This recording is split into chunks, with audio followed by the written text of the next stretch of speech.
It's harvest time, guys.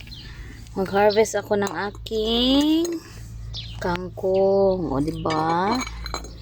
Kailangan natin mag-harvest na naman. Yan. Dati dito din ako nag-harvest. O. Ngayon, mahaba na naman. Kailangan nating tanggalin ang mga mahahaba na. O siya. Diba? Mga lamion. Pag may tiyaga, may sinigang.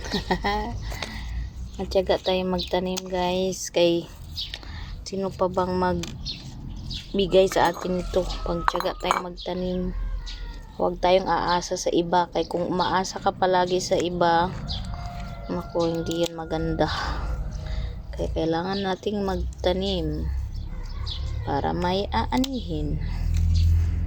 Oh. So sa mga nandyan nakakita ng aking video, ano pang dahilan mo para hindi ka magtanim? Kasi ako dito sa Romania, tingnan mo, nag-harvest na nga ako nito. Nagtiyaga nga akong magtanim sa bottle para lang makakain. So wala ka ng rason, wag kang mag-inarte kasi hindi bagay. Kailangan mong magtanim. Ayan, wala ka ng rason. Kung mahilig kang kumain, edi mahilig kang magtanim. Pag feeling rich kid ka, ay huwag na lang. Mga rich kid dyan na hindi bagay, dapat magtanim kayo. Char lang.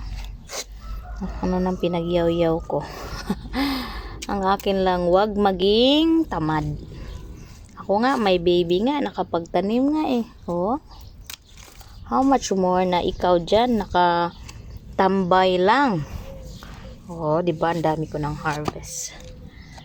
Ay, hindi pa masyadong mahaba, pero pang sinigang to, guys. Sarap to sa sinigang, mga kalamion.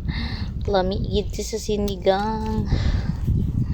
Madami talaga akong ma-harvest. Yung iba, iwanan ko yan para next time, meron pa rin akong ma-harvest. Konti. O, diba? Tingnan niyo yan.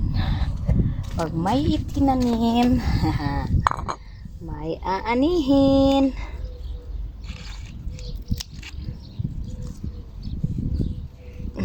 O, diba? O, diba?